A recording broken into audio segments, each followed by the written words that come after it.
Rain battered the city like it had a personal grudge, blurring the skyline into streaks of silver and gray. Inside the dim glow of his apartment, Ethan Carter sat hunched on the edge of the couch, scrolling aimlessly through his phone. Every name he saw reminded him of someone who'd once promised to be there if you need anything. But grief had a way of silencing people. After his wife, Claire, passed away, their world had split. Friends drifted, laughter faded, and silence took up residence in the hallways of his home. Tomorrow was Lily's 8th birthday. She'd spent the whole week talking about it, counting down the days with the boundless excitement only children knew. "Will Mommy come this year?" she had asked that morning, clutching the corner of her blanket, her eyes hopeful. Ethan had swallowed hard and forced a smile he didn't feel. "We'll see, sweetheart," he'd said, because saying no felt like betrayal, and saying yes felt like cruelty. Now, alone in the muted hum of the apartment, Ethan stared at the half-decorated living room. Streamers drooped on one side of the wall where he'd given up halfway through. The pink and white balloons his assistant had picked out floated sluggishly against the ceiling. Everything was perfect, yet painfully hollow. A cake could be ordered, gifts could be wrapped, but nothing could replace the warmth of Claire's arms around their daughter. Ethan set his phone down and rubbed his temples. He couldn't fail Lily again. Last year she'd waited by the door for hours, wearing the blue dress her mother had bought her before she passed. When she finally fell asleep, he'd found her clutching that same dress like it was a promise that might still come true. That memory burned in his chest as he opened a blank post on a local community forum. He hesitated, feeling ridiculous, then began to type. "Can you pretend to be my wife for 1 week? My daughter's birthday is tomorrow.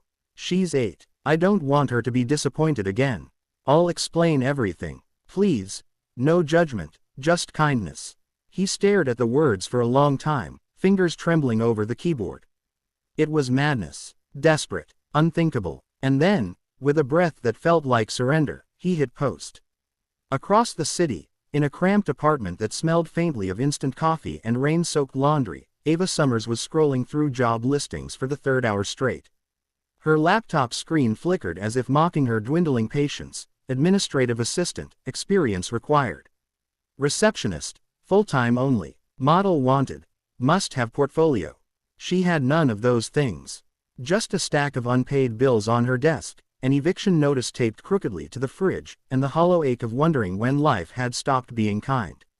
Her phone buzzed with another message from her landlord. Rent due tomorrow. No extensions. Ava closed her eyes and exhaled slowly, pressing her forehead against her hand. Tomorrow. The same tomorrow that marked another month of failure. She needed a miracle, or at least something close enough to fake it. That's when she saw it, buried between a post about lost keys and someone selling a used couch. "Can you pretend to be my wife for 1 week? My daughter's birthday is tomorrow. She's 8. I don't want her to be disappointed again." Ava frowned, reading it twice. It sounded like a scam, some creepy internet prank. But the words "no judgment, just kindness" caught her off guard. There was no manipulation in them, no hidden agenda, just quiet desperation. She bit her lip. Pretend to be someone's wife. For a child's birthday. It was absurd. It was insane. But also, heartbreakingly human. She clicked on the profile. Ethan Carter. His picture showed a man in his 30s with tired eyes and a little girl in his arms. The girl was smiling, gap-toothed, beaming at the camera with the kind of joy only children could summon.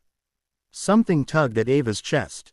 She thought of her own childhood, the birthdays her mother had missed, the candles she'd blown out alone. Maybe that was why she couldn't scroll past. Maybe that's why her fingers hovered over the keyboard before she finally typed, "I saw your post. I'm not sure if I'm the right person, but maybe I can help." 10 minutes later, her phone pinged. "Can you come tonight?" Ava stared at the message, her heart hammering. This wasn't what she'd planned. She should have said no. But instead, she grabbed her coat, brushed the rain off the window, and whispered to herself, "What's the worst that could happen?" And then she stepped out into the storm. The elevator doors slid open with a soft chime, revealing a penthouse hallway lined with quiet luxury, dark oak floors, pale walls, and soft lighting that seemed too calm for the storm raging outside. Ava hesitated before stepping out, smoothing her damp hair and tugging her thrift store coat tighter around her. Her reflection in the mirror across the hallway stared back nervously, not exactly what anyone pictured when they imagined a man's wife, even a pretend one. She lifted her hand to knock, then froze as doubt crashed through her. What am I doing? Pretending to be someone's wife, a stranger's wife, for a child she'd never met. It sounded like the setup to a bad movie or a mistake she'd regret forever. But before she could turn back, the door opened. Ethan stood there. He wasn't what she expected. His pictures hadn't done justice to the quiet exhaustion in his face, the kind that came from too many sleepless nights and too much love carrying too much grief. His tie was loose, his shirt sleeves rolled up, and his eyes, gray, tired, kind, studied her with the wariness of a man who'd stopped believing in miracles. You came, he said softly, almost surprised. Ava nodded, clutching her purse like a shield. You sounded like you really needed someone. He stepped aside, gesturing her in. Please, come in. The penthouse was beautiful but lonely, too neat, too still, as if someone had tried to scrub away life itself. There were toys tucked neatly into corners, photos of a smiling woman framed on the walls, and a faint trace of vanilla candles lingering in the air. Ava paused by one of the pictures. Ethan, his daughter, and a woman with bright eyes and laughter frozen mid-smile. My wife, Ethan said quietly, noticing her gaze. Claire, she passed last year. I'm sorry, Ava murmured.